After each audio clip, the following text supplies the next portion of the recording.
রাতে থালা বাসন না ধুয়ে রাখলে কি বরকত কমে যাবে? ফজরের নামাজ পড়ে আমি ঘুমিয়ে পড়ি, এতে কি আমি গুনাহগার হব? নামাজের প্রথম বৈঠকে দুরূদ পাঠ করে ফেললে কি সাও সিজদা দিতে হবে? আমার গোসল ফরজ হয়েছিল, কিন্তু টের না পেয়ে আমি নামাজ পড়ে ফেলেছি, এরপর টের পেয়েছি, এখন কি করব? ফোনের রিংটোনে বাদ্যযন্ত্রের সাউন্ড রয়েছে, নামাজ চলাকালীন রিংটোন বেজে উঠলে কি গুনাহ হবে? নাপাক অবস্থায় শরীরের ঘাম পোশাকে লাগলে কি পোশাক নাপাক হয়ে যাবে? অজু থাকা অবস্থায় কোনো ভিডিও বা পিকচার দেখলে অজু ভাঙবে কিনা? জন্মবারে হাতের নখ চুল কাটা যাবে না, এই কথাটা কতটুকু শরীয়ত সম্মত? অজু করে বাচ্চাকে বেস্ট ফিডিং করালে কি অজু ভেঙে যাবে? বিয়ের অনুষ্ঠানের জন্য গরু কিনেছি, সেই গরুতে সন্তানের আকিকার নিয়ত ও একসাথে করা যাবে কিনা? চলুন তাহলে আমরা প্রশ্নোত্তর যে আমাদের মূল পর্ব সেখানে আমরা প্রবেশ করি। সোহেলদার আপনি লিখেছেন, জন্মবারে হাতের নখ চুল কাটা যাবে না, এই কথাটা কতটুকু শরীয়ত সম্মত? নিছক কি কুসংস্কার, এর কোনো ভিত্তি শরীয়তে নেই। যে বারে জন্মগ্রহণ করেছে ওই বারে চুল কাটা যাবে না, এটা কোনো ভিত্তি নেই। যে কোনো চুল বা নখ কাটা যেতে পারে। শাহরিয়ার রহিম লিখেছেন, নাপাক অবস্থায় শরীরের ঘাম পোশাকে লাগলে কি পোশাক নাপাক হয়ে যাবে? নাপাক অবস্থায় যদি শরীরের ঘাম পোশাকে লাগে তাহলে সে পোশাক নাপাক হবে না, কারণ মানুষ যখন গোসল ফরজ হওয়ার কারণে নাপাক হন বা ছোট নাপাকও হন, তখন তার ঘামও নাপাক হয়ে যায় না, যার কারণে এই ঘামগুলো শরীরে পোশাকে কোনো জায়গা লাগলে সেই জায়গাগুলো নাপাক হবে না। প্রিন্স রাশেদ লিখেছেন, অজু থাকা অবস্থায় কোনো ভিডিও বা পিকচার দেখলে অজু ভাঙবে কিনা? না, এর কারণে অজু ভাঙবে না, তবে এর চেয়ে বড় কিছু ভেঙে যেতে পারে। যদি আপনি খারাপ কোনো ভিডিও, খারাপ কোনো হারাম কোনো পিকচার দেখে থাকেন, তাহলে সেক্ষেত্রে অজু ভাঙাতে কোনো গুনাহের বিষয় না, অজু ভাঙাতে কোনো খারাপ জিনিস না, অজু ভাঙতেই পারে। আপনার তাকওয়া ভেঙে যাবে, আপনার দিনদারিতা ভেঙে যাবে, আপনার আমল ভেঙে যাবে, নেক আমল ভেঙে যাবে। অতএব সাথে সাথে তওবা করে আপনাকে এ ধরনের কর্মকাণ্ড থেকে বেরিয়ে আসার জন্য সংকল্প করতে হবে। ইশতিয়াক লিঙ্কন আপনি লিখেছেন, ফোনের রিংটোনে বাদ্যযন্ত্রের সাউন্ড রয়েছে, নামাজ চলাকালীন রিংটোন বেজে উঠলে কি গুনাহ হবে? প্রথমত এরকম রিংটোন সেট করাই জায়েজ নাই, আপনি বিকল্প করে রিংটোন প্রয়োজনে সেট পরিবর্তনের চিন্তা আপনি করতে পারেন, যদি বিকল্প কোনো পথ না থাকে। আর নামাজ চলাকালীন যদি বেজে উঠে তাহলে সেক্ষেত্রে তো আপনি গুনাহে লিপ্ত হচ্ছেন, এবং আশপাশের মানুষকে যদি জামাতে হয়ে থাকে তাহলে অন্যদেরকেও আপনি গুনাহ করতে বাধ্য করছেন। বিধায় এটা খুবই গর্হিত কাজ। ওই অবস্থায় আপনি অবশ্যই হাত দিয়ে আলতোভাবে মোবাইল টিপে বন্ধ করে দিতে পারেন, এবং স্থায়ীভাবে এই সমস্যার সমাধানের পথ আপনাকে অবশ্যই বের করতে হবে খুঁজে।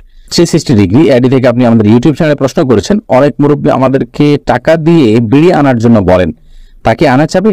না আনলে বেয়াদবি হবে, আনলে গুনাহ হবে, করণীয় কি?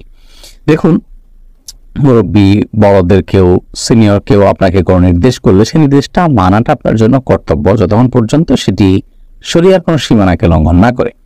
মুরব্বীর নির্দেশ এটা মানা খুবই গুরুত্বপূর্ণ, আবার আল্লাহর নির্দেশ মানাটা তার চেয়ে বেশি গুরুত্বপূর্ণ। এখন মুরব্বীর নির্দেশ মানতে গিয়ে যদি আমি আল্লাহর নির্দেশকে লঙ্ঘন করতে হয়, তাহলে নিশ্চয়ই আমি আল্লাহর নির্দেশকে লঙ্ঘন করাটা আমার জন্য জায়েজ হবে না।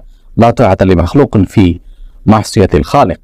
আল্লাহ রাব্বুল আলামিনের স্রষ্টার অবাধ্য হয়ে পৃথিবীর কোন সৃষ্টির বাধ্যগত হওয়া, অনুগত হওয়া, তার নির্দেশ মান্য করা, এটার কিন্তু কোনো সুযোগ নেই। অতএব এ বিষয়ে আমাদেরকে দায়িত্ববান হতে হবে এবং সচেতন হতে হবে। শামিমা মুমিন আপনি লিখেছেন, অজু করে বাচ্চাকে বেস্ট ফিডিং করালে কি অজু ভেঙে যাবে?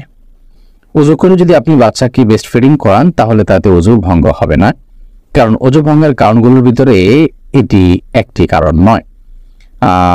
কারণ দুধ এটা কোনো অপবিত্র বস্তু না। শরীর থেকে যদি দুধ নির্গত হয় বা সেটাকে নির্গমন করানো হয়, তো এর ফলশ্রুতিতে কোনো নাপাক বা অপবিত্র বস্তু বের হয়নি। আর অজু যাওয়া মানে হলো পবিত্রতা চলে যাওয়া। অতএব পবিত্রতা চলে যাওয়ার মতো কোনো কাজ যেহেতু ঘটেনি, বিধায় বেস্ট ফিডিং করানোর কারণে অজু ভঙ্গ হবে না। খায়রুল ইসলাম লিটন আপনি লিখেছেন, আমার গোসল ফরজ হয়েছিল, কিন্তু টের না পেয়ে আমি নামাজ পড়ে ফেলেছি, এরপর টের পেয়েছি, এখন কি করব? দেখুন, গোসল ফরজ হয়ে যাওয়ার পর আপনি টের পাননি, নামাজ পড়ে ফেলেছেন, পরে যখন আপনি নিশ্চিত হয়েছেন যে আপনার গোসল ফরজ হয়েছিল, আপনি এখন পুনরায় গোসল করে নামাজটা কাজা করবেন। এরপরে আতিকা সাফরিন ইয়াডি থেকে আপনি লিখেছেন, একজন মহিলার স্বামী মারা যাওয়ার পর আবার অন্য জায়গায় বিয়ে হয়ে গেলে সেই মহিলা কি আগের স্বামীর সম্পত্তির অংশ পাবে? কোন নারী যদি কোনো জায়গায় বিয়ে হয়, এরপরে যদি স্বামী মারা যান, মারা যান যখন, তখন যদি তার স্ত্রী থাকেন তাহলে সেক্ষেত্রে তিনি অবশ্যই সম্পত্তির ভাগ পাবেন। কিন্তু স্বামী মারা যাওয়ার আগেই যদি তিনি বিবাহ বিচ্ছেদ হয়ে অন্যত্র বিয়ে করেন তাহলে সেক্ষেত্রে আর আগের স্বামীর সম্পত্তি থেকে কোনো ভাগ তিনি পাবেন না। তাহলে দেখতে হবে যে স্বামী মারা যাওয়ার সময় তিনি ওই স্বামীর স্ত্রী ছিলেন কিনা। যদি স্ত্রী থেকে থাকেন ওই অবস্থায় তাহলে স্বামী মারা গেলে অবশ্যই সে স্বামীর সম্পত্তিতে স্ত্রীর ভাগ থাকবে, তবে সেটি ভ্যারি করবে। যদি সন্তান থাকে তাহলে ভাগটা একরকম হবে, আর সন্তান না থাকলে ভাগটা আরেক রকম হবে। সন্তান থাকলে কিছুটা কম পাবেন, আর সন্তান না থাকলে সেক্ষেত্রে কিছুটা বেশি পাবেন মৃত ব্যক্তির। মোতালেব আপনি লিখেছেন, বিয়ের অনুষ্ঠানের জন্য গরু কিনেছি, সেই গরুতে সন্তানের আকিকার নিয়ত ও একসাথে করা যাবে কিনা। বিয়ের অনুষ্ঠানের জন্য গরু কিনেছেন, গরুর গোশত সংগ্রহ করবেন, পাশাপাশি সেখানে আকিকার নিয়ত করবেন, এটা অবশ্যই শুদ্ধ হবে না। আকিকা এবং আপনার গোশত খাওয়া এই দুইটাকে এক প্রশ্নের মধ্যে আপনি একত্র করাটা সঠিক হবে না। আব্দুল হালিম আপনি লিখেছেন, নামাজের প্রথম বৈঠকে দুরূদ পাঠ করে ফেললে কি সাও সেজদা দিতে হবে? নামাজের প্রথম বৈঠকে যদি আপনি দুরূদ পড়ে ফেলেন তাহলে সেক্ষেত্রে হানাফি মাযহাব অনুযায়ী আপনাকে সেজদা সাও দিতে হবে। যদিও এক্ষেত্রে হাম্বলি মাযহাবের উলামা ইকরাম, সৌদি আরবের উলামা ইকরাম তারা ভিন্ন মত পোষণ করেন, তারা বলেন সেজদা সাও দিতে হবে না। তো হানাফি থট অনুযায়ী বাংলাদেশ বিশ্বের হানাফি মাযহাব ফলো করেন, সেই হিসাবে সেজদা সাও দিতে হবে। প্রথম বৈঠকে যদি আপনি ফরজ নামাজের প্রথম বৈঠকে দ্বিতীয় রাকাতে যদি আপনি তাহিয়াতুল পাশাপাশি দুরূদ পড়ে ফেলেন আল্লাহুম্মা সাল্লি আলা মুহাম্মদ, এটুকু বা এর বেশি অংশ যদি পড়ে ফেলেন তাহলে আপনার সেজদা সাও দিতে হবে। আব্দুল্লাহ সোহাগ লিখেছেন, ফজরের নামাজ পড়ে আমি ঘুমিয়ে পড়ি, এতে কি আমি গুনাহগার হব?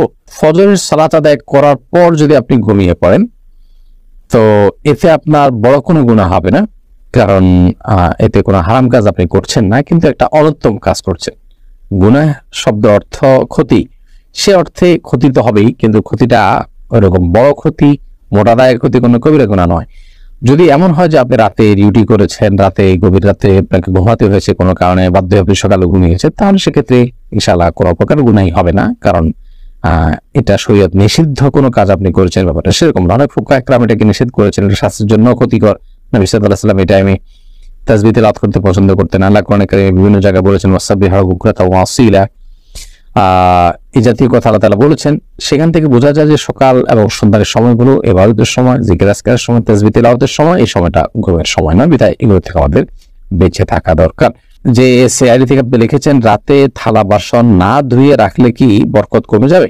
আর রাতে থালা বাসন না ধুলে বরকত কমে যায় এরকম কোনো কথা কোরআনে কোথাও বলা হয়নি। প্রচুর পরিমাণে কুসংস্কার আমাদের সমাজে আছে, এটি সেরকম একটি বিষয়।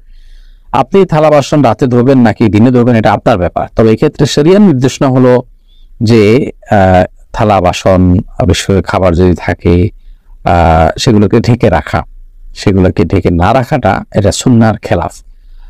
আমরা যখন ঘুমিয়ে পড়ি অনেক সময় জিন্দা বিচরণ করে এবং নানামুখী অসুবিধা তৈরি হয়। সবচেয়ে বড় কথা হলো যে আজকাল আমরা তেলাপোকা, তারপর টিকটিকি, নানা রকমের প্রাণী বিচরণের কথা আমরা জানি। এগুলো আমাদের অজান্তে বিচরণ করবে, সেগুলো আমাদের স্বাস্থ্যের জন্য ক্ষতির কারণ হতে পারে। এই জন্য সেগুলোকে ঢেকে রাখা অথবা উপর করে রাখা সেটা হলো গুরুত্বপূর্ণ বিষয়। আমি দোয়ার বিষয়টা এখন ধোবো, আমার থালা বাসনটা নাকি আমি কালকে সকালে ধোবো সেটা একান্তই আমার। এক্ষেত্রে শরীয়ত আমাকে কোনো বাধ্যবাধকতা দেয়নি। তবে এটা ঠিক যে যত পরিচ্ছন্ন থাকা যায় ততই ভালো, যত সময়ের কাজ সময় করে ফেলা যায় ততই ভালো। কিন্তু এর মানে এই না যে থালা বাসন আমি রাতেরটা সকালে ধুলে আমার বাসায় বরকত থাকবে না।